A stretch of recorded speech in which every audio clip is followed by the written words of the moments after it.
Daar zijn we weer met een nieuwe aflevering van Pela Maas in Zicht. Vandaag laten we zien wat te doen bij de verstopping van het riool, leggen we uit hoe de begroting van de gemeente tot stand komt en nemen we je mee naar het prachtige natuurgebied Stogger. Maar eerst gaan we op zoek naar een nieuwe kinderburgemeester. Saar Fransen was de afgelopen 2 jaar de kinderburgemeester van Pela Maas. Nu zij naar de middelbare school gaat, is het tijd om de ambtsketen over te dragen aan een opvolger. Ik heb een hele belangrijke oproep aan jullie en ik zal dat nu gaan onthullen. Het is een oproep voor een nieuwe kinderburgemeester in Pela Maas. Ik heb het hier op een mooi plakkaat staan, want Pela Maas zoekt een nieuwe kinderburgemeester. En zouden jullie het leuk vinden om met mij op pad te gaan? Hele bijzondere dingen doen, bijvoorbeeld aanwezig zijn bij de kinderlintje-uitreiking, bij openingen, bij schoolbezoekjes, soms ook bij de dodenherdenking. Allemaal mooie, bijzondere dingen die je mee gaat maken als je kinderburgemeester bent. En ik daag jou dan ook uit om een vlog te maken. Alle kinderen van groep 7 kunnen een vlog indienen. Die gaan we vervolgens beoordelen. En je kunt die insturen tot 24 september. Daarna gaan we op zoek naar de nieuwe kinderburgemeester. En mocht jij de nieuwe kinderburgemeester zijn, dan kom ik naar jouw school toe en dan gaan we dat op een hele bijzondere manier kenbaar maken.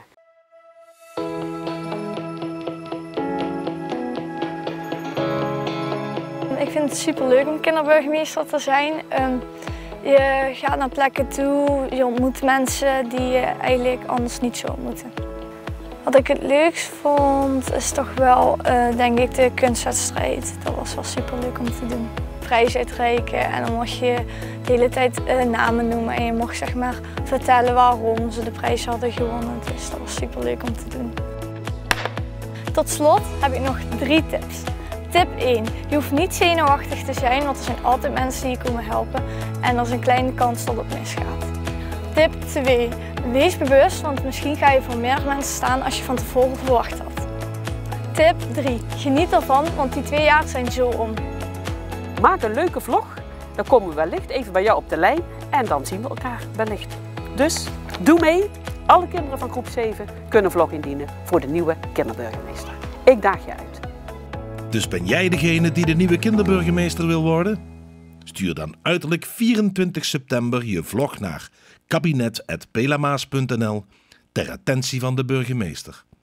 En wie weet draag jij dan binnenkort de kinderburgemeester ambtsketen.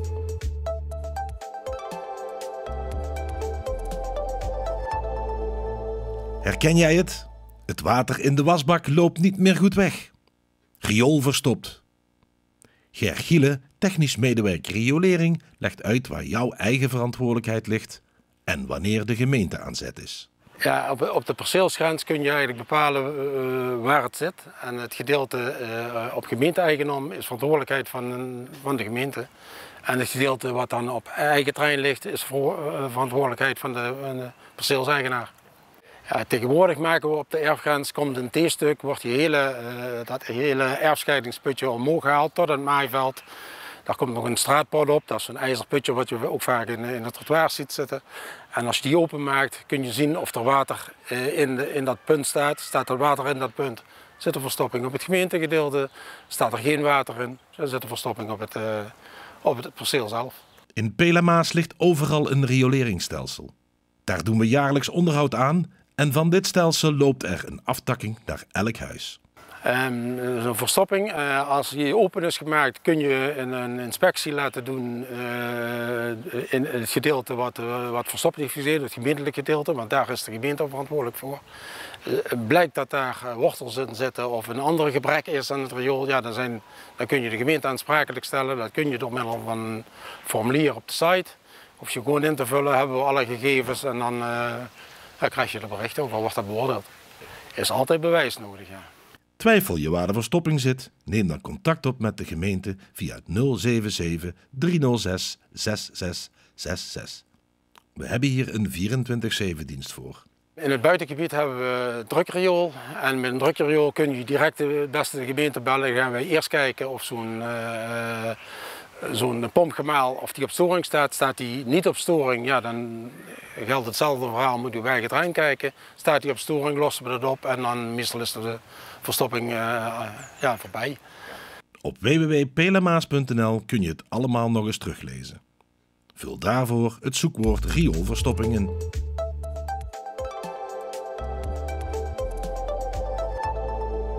Zet alvast in je agenda. 5 oktober. Het Werken bij Pelamaas-event. Ontdek wat werken bij de gemeente Pelamaas betekent. En wat jij kunt betekenen voor Pelamaas. Maak kennis met medewerkers. Neem deel aan een van de workshops en bekijk of werken bij Pelamaas ook iets voor jou is. 5 oktober, 's avonds van 5 tot 9 in het Huis van de Gemeente. Kom kijken en ontdek. Beleef jouw ruimte bij Pelamaas.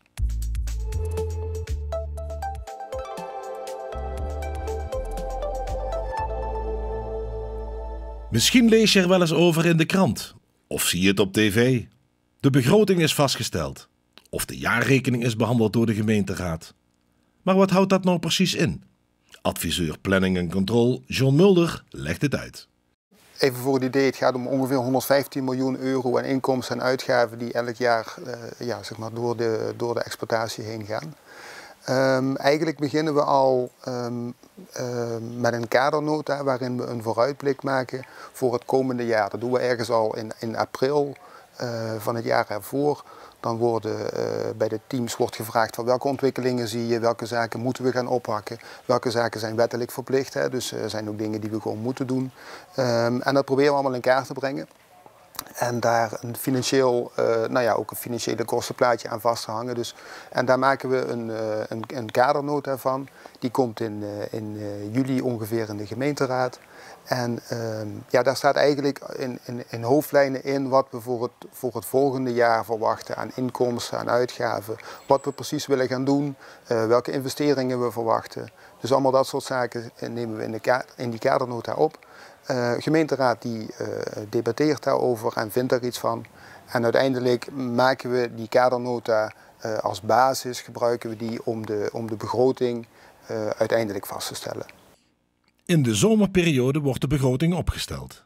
Dat wordt de definitieve lijst van investeringen.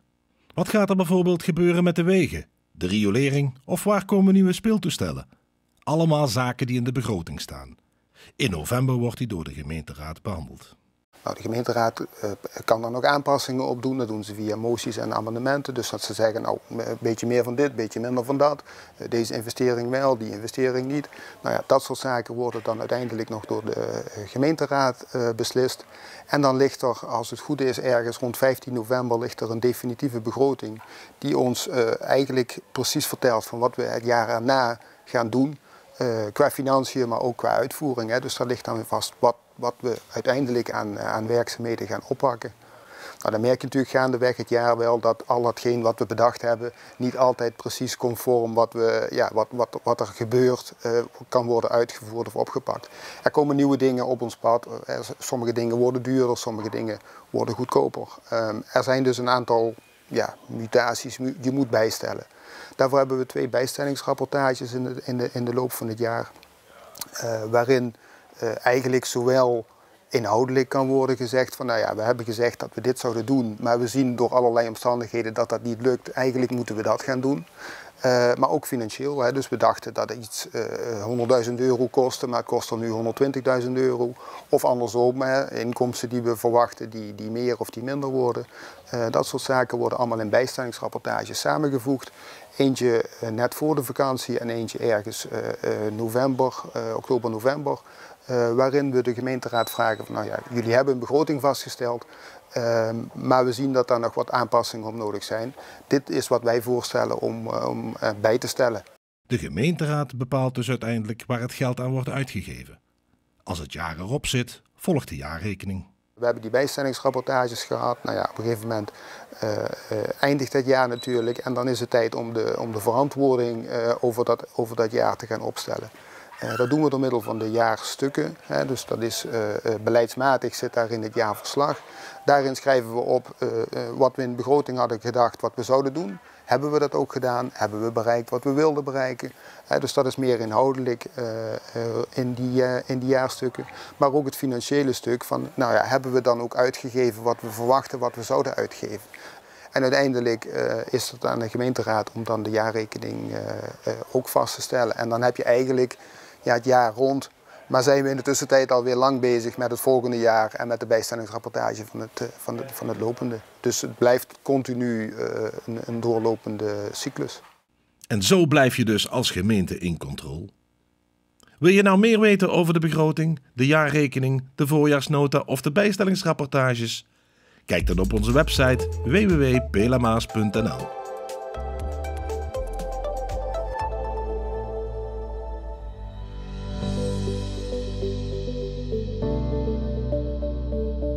Dat techniek en natuur prima samengaan, bewijst het gebied Stogger op de grens van Helden en Panningen.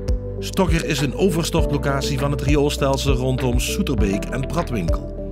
En is nu ook een natuurgebied waar dieren en planten de ruimte krijgen. We gingen op pad met Angela Hellebrand, adviseur infrastructuur. We staan hier op de Stogger. Dat is een overstortlocatie van ons rioolsysteem. Maar als je om je heen kijkt, denk je van, nou, dat is niet zo. Dat is een stukje natuur beleven.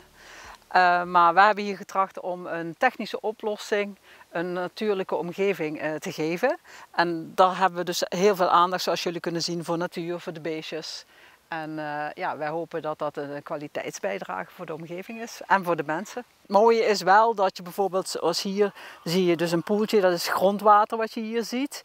En doordat we hier deze verlaging nu hebben gemaakt, hebben de dieren water, ook in tijden van droge. De natuur kan zich beter ontwikkelen.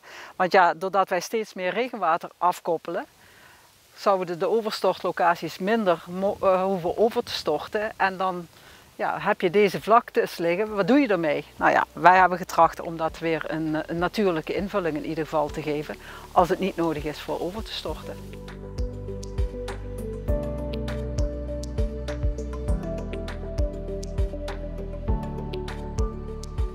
Een overstortlocatie is het einde van een rioolstelsel. Als er nou heel veel regenwater valt, dan kan ons rioolstelsel er niet aan. En dan moeten we ergens naartoe. En dat storten wij over op oppervlaktewater, zoals een beek, de Quisbeek is het dan hier. En omdat wij dat niet meer zo vervuilend mogen, hebben wij dus allerlei oplossingen moeten bedenken voordat het water dus dan op de Quisbeek komt. En een overstortlocatie bestaat uit een bergbezinkbassin. En in dit geval ook nog een keer met ruimte om nog meer op te vangen en te verschonen. Daar komt het gemengd rioolwater uit. Dan stroomt het hier dit gebied in. En het kan verder nog het gebied in voordat het dus op het oppervlaktewater komt. Doordat het dus gaat stromen en tot stilstand gebracht wordt, blijft het vuil hier achter. Ondergronds heb je dus hier systemen die het weer terugnemen, in het rioolstelsel terugbrengen en dan naar de rioolwaterzuivering afvoeren. Hier heb je bijvoorbeeld een put. Te veel aan water kan hier weer terugstromen, terug naar de bak via een ondergronds systeem, om dan bij de rioolzuivering weer terecht te komen.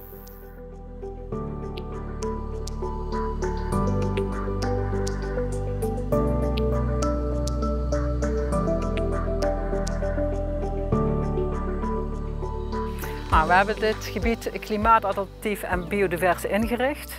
En we hebben getracht om een aangenaam leefklimaat voor zowel mens als dier te creëren. Biodivers wil zeggen dat we verschillende soorten planten hebben gedaan. Ook rekening houden met klimaatadaptatie, oftewel met hittes en droogte. Als je hier een beetje om je heen kijkt, dan zie je bijen. Dit zijn tamme bijen. We hebben erachter een muur gemaakt voor wilde bijen. Er is nog een imker hier bezig met bijen in het gebied. We hebben hier plukhagen staan, waar de mensen dus een fruit kunnen plukken, ook met plukbomen. We hebben hier een inwoner, die is heel erg betrokken bij het gebied, vindt het fantastisch. Die helpt mee in het onderhoud. En zo hebben we een plek gecreëerd waar het beleven is, waar het mooi vertoeven is en dat van ons is. Dat hebben we getracht te creëren hier. En naar mijn idee is dat wel goed gelukt. Dat is natuurlijk genieten in Stogger. Kom gerust eens kijken.